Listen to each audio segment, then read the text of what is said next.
Hi, my name is Christy Beck, and I'm an alienated mom. What advice you would give target parents, and as far as being involved in the schools and making an effort to know their friends' parents and things like that?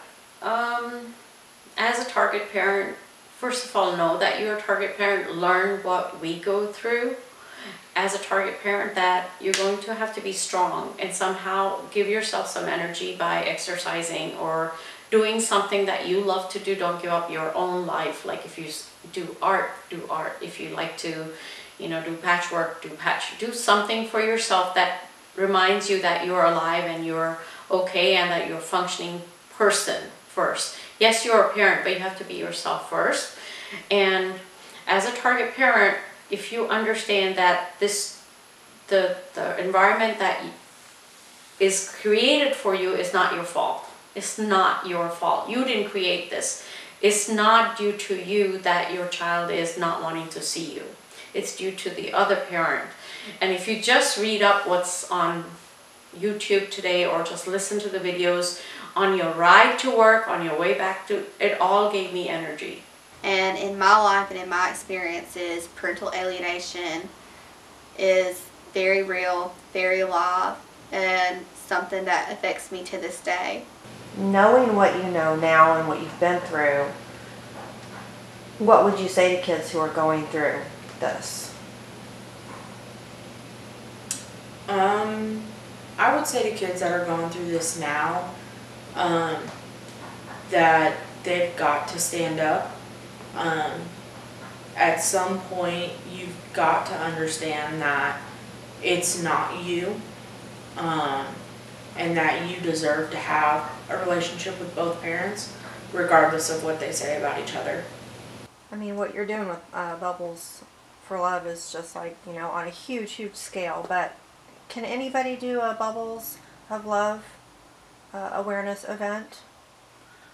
Well, yes, you can. I'm actually doing multiple throughout the year now. Almost the major event is April 25th, but anyone can do it. As I explained to a young lady in North Carolina, she went to a store and had a flyer and started Bubbles for Love there.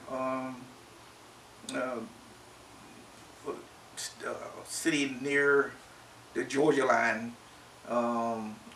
Lady and her mom said, "I heard about this. Can we do it over here?" And they actually just got some butcher board paper and wrote Bubbles for Love, Parental Alienation, and went to the store, got Bubbles, and went to the park, and people just start walking up to them, and so the following year I reached out to their city leaders, to the city council.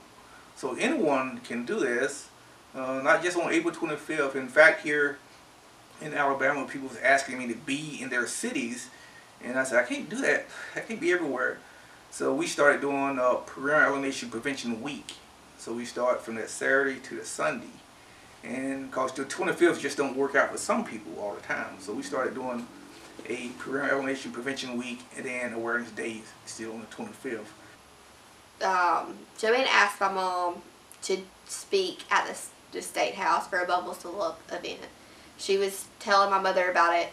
They thought that I possibly had parental alienation. They thought that was the situation, and it was, I think, ended up determined that we had been alienated from my mom. I have. I mean, that's what would happen. It was every little thing that matched up with parental alienation was my life. I was the face of parental alienation. The other thing that helped me is that she had made the decision to come to my high school graduation. So it meant a lot to me, like she hadn't forgotten me type thing. But it also allowed her to see that it wasn't my decision. That I'm not the one who decided that I didn't want her in my life. About the graduation thing, because it sounds like that really made an impression upon you. That she went to the effort to find out about your graduation, and she showed up, right? Even though you had basically rejected her for many years. So a lot of alienated parents, they don't go to graduations and things like that because they're afraid to, because they feel like, well, my kid says they don't want me there, they don't want to see me, and I get asked this all the time. Should I go to a graduation? What should I do? Should I show up? So should alienated parents keep trying, and should they come to special events like graduations? I think alienated parents should absolutely go. Even if you don't get the opportunity to talk, your kid sees you. They see you there. In my case, it had been so long since I had seen her, it really took me a minute to even remember who she was. But to me, it was kind of like, okay, well, it's been, you know, so many years, and she didn't forget I existed. You know, she cared enough to fly here all the way from California. And then when I found out that she had called the school, it was like, okay, so she kept track, you know, what year I was supposed to graduate, kept up with, you know, what school I was going to, that type of stuff. So it meant a lot to me when I had some time to myself to really think about it, and what it would take. So I did have an issue with my dad. You know, my dad immediately blamed me that she was there, and my mom and I have talked about that, and she's told me, you know, if I knew that he was going to get mad at you, I wouldn't have gone. And my response to her is, why not? He got mad at me. He got over it. You got to see it. Like, it meant more that she was there than the fact that he thought I had sent her an invitation. I could easily prove I hadn't sent an invitation. I just knew at that time that it was not the right time to tell him that I did want to have dinner with her and I did want to talk to her. But it meant a lot to me that she was there. So you think alienated parents should go to graduations, and even if they're afraid to, it means a lot to the kids. It does mean a lot to the kids. I do think that alienated parents should go to special events, graduations, things like that.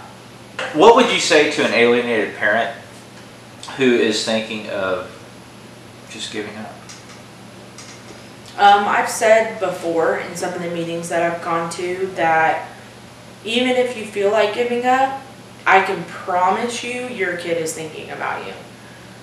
If they're old enough where they remember you and they've done things with you before, they think about you, even if they don't want to. I remember things would happen or somebody would say something and it would instantly remind me of my mom. Even if I hadn't talked to her in years, I would instantly start thinking about her. And so I say don't give up hope. It might take some time, but I think just keep reaching out there and keep showing up, and they're going to keep thinking about you until, you know, hopefully they can decide for themselves. What do alienated kids need, you know, from their targeted parents? You know, I think that's a great example. The example that you gave of your child now who is an adult looking back saying, I can't believe in effect that you still love me even though it was so horrible to you. I think that's very important that that parents continue to show their kids that they love them, value them, even if they're setting limits, even if they're doing what's called planned ignoring, that there are opportunities verbally and behaviorally to show and to say that even though you hate me, I still love you. The only problem is I would just caution folks on you wouldn't want to do it every time a child says that you hate me, I love you, because now you may get into a situation where you're there all afternoon saying that back and forth, and all that is reinforcing. If you're a parent and you're going through parental alienation, do not ever give up until you have your child back in your arms. Until you are able to hear from your child, and your child, not what your ex-spouse or your mother-in-law or your father-in-law or whoever it may be, or even your own mother or father, whoever is alienating you from your child, don't hear their voice behind your child. Hear your child's voice, because it took my mother hearing my voice to give her the energy to continue to fight. When she knew my own child knows that I'm doing right, when she found out that I believed in her, it gave her the energy. I promise to all of these parents that are going through this out there that your kids do love you. There's not a child out there that is mentally right in the head that does not love you. Your kids love you. They are fighting for you behind the scenes. Even if they don't know that they're fighting for you, they are fighting for you. They are supporting you. They are pulling for you. Because I know whenever I was in my situation, behind the scenes, I always knew that I was going to end up back with my mom. I don't know why. I don't know how, but I knew it. I just knew it. It was in my heart. It was in my soul. And I was not going to stop. Even if I didn't know that I was doing anything, I was not going to stop before I was back with her.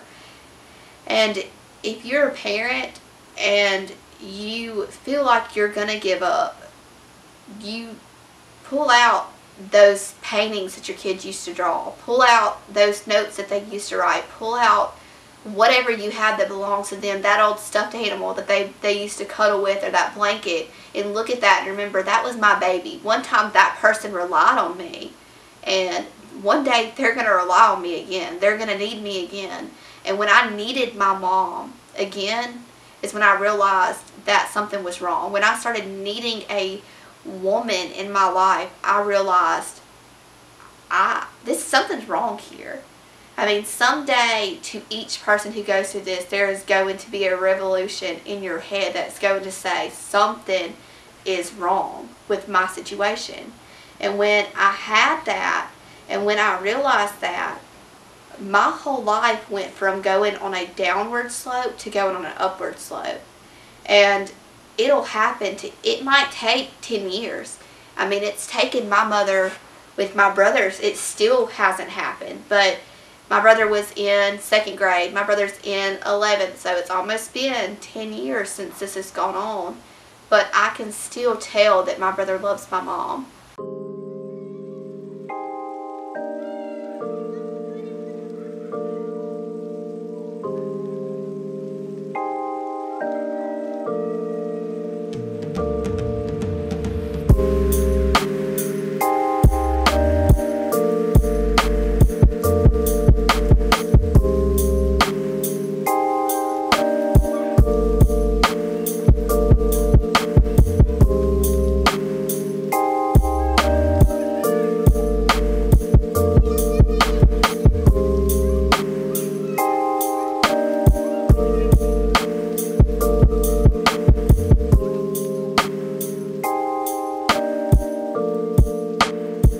Morning, everybody. It's my great pleasure to be here with you this morning representing the 14 cities that are declaring this Parental Alienation Awareness and Bubbles of Love Day. And I have a short proclamation that I'm going to read that all of the 14 cities signed off on.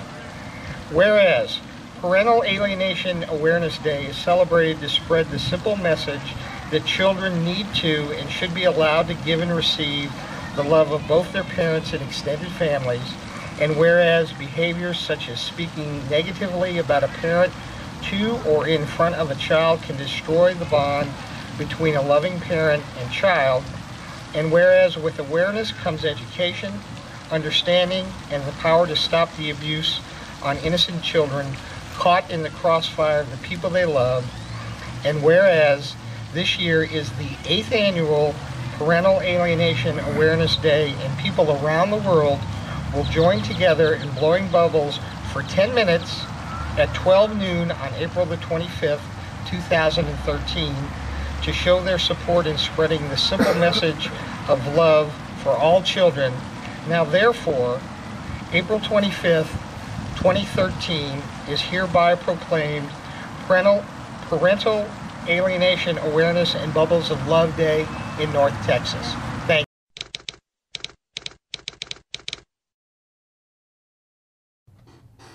My name is Wendy Archer. I am a victim of what many call the most corrupt family court case in the history of Tarrant County, Texas. My name is Wendy Archer, and I'm your host for Bubbles of Love Day DFW. I'd like to tell you a little bit about today and about today's event. Parental Alienation Awareness Day was created and is supported by Parental Alienation Awareness Organization. The mission of Parental Alienation Awareness Organization is to educate the public and professionals about the prevention of and responses to parental alienation.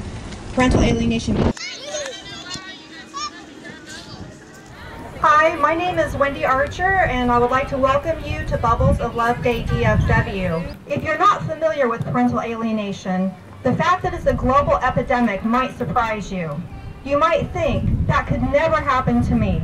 I'm a great parent. I have a wonderful relationship with my kids. Alienated parents must be nothing like me. Your next thought might be, what did those parents do to deserve to be alienated from their children? The answer is, they did nothing to deserve to be alienated from their children. Being a parental alienation awareness advocate is a true labor of love. It's very emotionally draining to put ourselves in situations where we are faced with the reality of our own pain. Experts call parental alienation the ultimate hate crime, because it is. When you brainwash a child to hate the other parent, you let that child know they should hate half of themselves.